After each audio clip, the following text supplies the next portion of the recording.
우리가 다이어트 할 때 이런 생각들이 가끔 들어요. 그 유튜브에서 이런 말이 있죠. 물 들어올 때 노져야 된다. 맞아. 그럼 다이어트에도 그런 게 있지 않을까? 다이어트 맞아.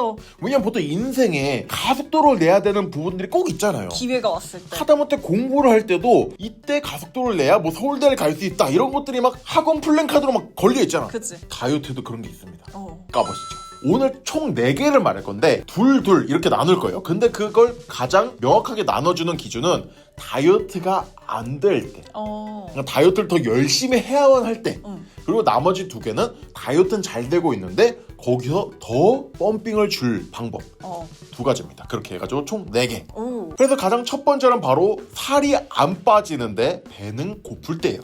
이게 왜 그럴까요? 불망족이야. 보통 다이어트 초기 때는 보통 이게 맞아요. 그치? 근데 다이어트 초기 때는 살은 빠지면서 배고프죠. 맞아. 근데 살은 안 빠지면서 배는 고픈 시기가 다이어트를 하다 보면 옵니다. 이건 어떤 걸 의미하냐면 우리 몸이 지금 다이어트를 열심히 할 만큼 준비는 안 되어 있는데 그걸 메꾸려고 하는 욕구는 커진다는 거예요. 그냥 쉽게 말하면 살은 안 빠지는데 정말로 먹고는 싶은 거예요. 그럼 이때 다이어트를 열심히 하지 않으면 어떻게 되는 거예요? 도루묵. 도루묵이 아니고 살이 더 쪄버리는 거예요. 안돼. 그러니까 가속도를 내야지만 생존을 할 수 있는 거예요. 그치. 지금 뒤에서 맹수가 쫓아와. 근데 배가 고파. 근데 뛰긴 싫어. 안돼. 그럼 어떻게 해요? 여기서 잡아먹혀. 멈추면 잡아먹히는 거예요. 우리도 그 지방이한테 먹히는 거예요. 지방 하면서 막 계속 오는 거예요. 근데 걔한테 잡히는 순간 우리는 다시 그 생활로 돌아가야 되는 그치. 거예요. 그 무거운 생활로. 그렇기 때문에 이때 열심히 해야 됩니다. 근데 이럴 때는 어떻게 해야 되냐면 보통 이럴 때는 기초 대사량이 많이 떨어져 있는 분들이 대부분이에요. 다이어트를 열심히 해가지고 오히려 너무 열심히 해가지고 기초 대사량이 떨어져서 이런 분들을 겪는 분들이 있고 아니면 그냥 다이어트를 너무 대충 하다가 대충 하면서 음식만 적게 먹으니까 기초 대사량이 낮아지는 분들이 있습니다. 그럼 이 기초 대사량을 늘려야죠. 그럼 기초 대사량을 늘릴 수 있는 가장 쉬운 방법은 뭐예요? 운동. 적당하게 먹으면서 적당하게 운동만 해도 되는 겁니다. 그치. 그걸 이제 더 열심히 하면 우리가 먹던 양에서 조금만 늘리고 안 늘려도 돼요. 어떻게 보면 거기서 이제 운동을 좀 활발하게 열심히 할 필요가 있다. 운동을 하지 않아도 활발한 일상생활을 보낼 필요가 있다는 겁니다. 이것만 해줘도 가속도가 붙습니다. 자, 이제 2번째로는 바로 한 부위만 안 빠질 때예요. 근데 이건 저번에도 말했지만 한 부위만 안 빠지는 건 없다는 거죠. 근데 왜 우리는 한 부위만 안 빠지는 걸로 느낄까요? 내가 제일 불만 있는 곳이라서? 그죠? 그리고 내가 제일 불만이 있는 곳은 보통 어떤 부분이 제일 불만이 많을까요? 뱃살이 있고 내 몸에서 전체적인 밸런스가 있는데 지방의 밸런스가 있는데 유독 많이 쪄 있는 부분이 겠죠. 그러면 이게 다르게 말하면 어떤 거예요? 다른 부위에 비해서 지방이 많이 몰려있던 부분이겠죠. 그러면 살을 빼는데 전체적으로 빠져. 근데 유난히 이 부분이 안 빠지는 것 같아. 그럼 이게 어떤 뜻일까? 이건 안 좋은 소리가 아니에요. 왜? 살은 빠지고 있다는 소리예요. 살은 빠지고 있는데 전체적으로 빠지고 있는데 유독 그 부위만 원래 많던 부분이어서 효과가 미비하게 보여서 오히려 다른 부분이 살 빠지는 데는 더 많이 빠지는 것처럼 보여서 언밸런스해 보이는 거예요. 그래서 이때 가속도를 붙여야만 해요. 좋은 의미면서 이때 가속도를 안 붙이면 스트레스를 받아서 포기가 됩니다. 그래서 제가 앞에 2개로 뺀 거예요. 이건 제가 옛날에 45kg 빼면서도 느꼈어요. 저는 얼굴 살하고 복부가 조금 콤플렉스였죠. 근데 얼굴 살이 너무 안 빠지는 거. 너무 짜증나. 왜 안 빠져? 다른 사람들은 조금만 막 며칠만 굶어도 막 살이 쪽 빠지는데 근데 나는 왜 안 빠질까? 근데 몸을 보면 딴 데는 빠져. 근데 저는 장점이 뭐라 그랬어요? 그냥 해. 미련하지만 그냥 해. 그러다 보니까 얼굴 살이 빠져. 그리고 누나가 가끔씩 나 자신은 셀카를 안 찍지만 누나가 대신 찍어주는 사진을 보면 빠져 있어. 엄청나게 얼굴이 줄어들었어. 가름해졌어. 턱선이 살아있어. 그러니까 그걸 느끼는 거예요. 근데 그때 열심히 운동을 안 했으면 어떻게 되는 거야? 지금의 저는 없는 거예요. 자, 이제 3번째로는 바로 계절이 바뀔 때예요. 뭔 상관인데? 이거 옛날에도 제가 은근슬쩍 말했습니다. 계절이 바뀔 때 다이어트의 변곡점을 만들어내기가 정말로 쉽습니다. 봄에서 여름 넘어갈 때도 그렇고 여름에서 가을 넘어갈 때도 그렇고 가을에서 겨울 넘어갈 때도 이 변곡점을 만들어내기가 엄청나게 쉬워요. 왜냐? 이 다이어트를 유지하고 싶어도 이 지구가 우리를 가만히 냅두지 않죠. 그렇기 때문에 이때 조금만 내 패턴이나 운동의 뭔가를 바꾸기만 해도 엄청난 효과들이 일어나요. 가장 극단적으로 많이 일어나는 게 바로 봄에서 여름 넘어갈 때입니다.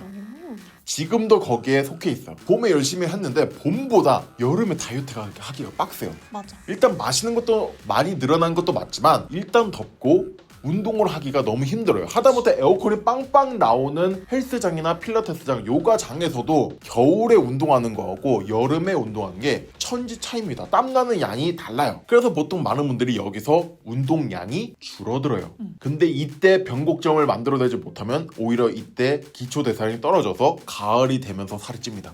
근데 여기서 변곡점을 만들어내면 내 목표 체중을 향해서 가속도가 붙어요. 그럼 어떻게 해야 될까? 이때 운동량을 더 늘려야 되나요? 늘리면 좋아. 근데 보통 많은 분들이 그건 힘들어. 자기 의지대로 하기가 힘들어. 점진적으로 강도는 높이되 그리고 식단도 점진적으로 조금 양을 줄이되 유지를 하면서 진짜 찔끔찔끔 가는 게 진짜로 중요합니다. 떨어지지만 않고. 이게 진짜 중요해. 떨어지지만 않고 뭔가 고개를 건너가듯 천천히 올라가면 됩니다. 이게 정말로 중요해요. 그러다가 이제 여름에서 가을이 되죠. 그때 이제 모든 모래주머니를 던져내고 그때 가속을 밟으면 가보자고. 엄청난 일들이 벌어져요. 가을에서 겨울도 추워지거든요. 그래서 조금 뭐 부상이나 이런 거는 좀 조심하되 계속 날은 추워지기 때문에 계속 열심히 하면 돼요. 그러다 이제 봄으로 넘어갈 때 그때는 식단을 조심해야 돼요. 입이 터지거든요.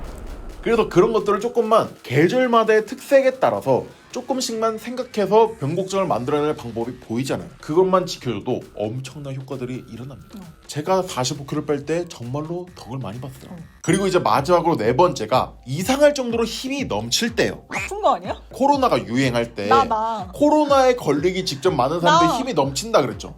그래서 진짜로 많아요. 주위에 그런 사람들이 많아. 그래서 그때 오히려 운동을 열심히 했다가 탈이 났던 경우들이 많아요. 근데 보통 다이어트를 할 때 특수한 경우들 빼고 힘이 넘쳐날 때는 우리 컨디션이 좋을 때를 말하는 거예요. 다이어트 할 땐 컨디션이 안 좋은 거 아니에요? 그러니까. 근데 보통 그 기간들이 있어요. 가끔씩 치팅데이나 이런 것들을 하면서 컨디션이 좋아지거나 아니면 운동을 계속 쌓이다 보니까 충분한 휴식과 그런 것들이 쌓이다 보니까 우리 몸의 기초 대사량이 엄청나게 늘어나는 시기가 있는 거예요. 그럼 이때 많은 분들이 힘이 넘쳐나 뭘 할까요 보통? 운동. 아무것도 안 해요. 힘만 넘쳐. 컨디션이 너무 좋아 하면서 그냥 일상생활을 살아요. 그냥 핸드폰에 하던 것만 계속해. 운동도 그냥 하던 것만 계속해. 쇼츠 봐. 그러면 안 돼요. 이때는 힘이 넘치니까 더 봐. 그죠. 그러면서 밤을 새. 그래서 이제 컨디션을 떨어뜨려 버립니다. 근데 그거는 잘못된 행동이에요. 오히려 이럴 때는 다이어트에도 엄청나게 열의를 그 남는 힘을 폭발시킬 때입니다. 그러라고 그렇게 하기 위해서 우리 몸에 만들어 놓은 거예요. 너 이상해. 막 처음에 막 거부하다가 너 이제 이렇게 살려는 거구나. 새 사람이 될 거구나 하면서 그래.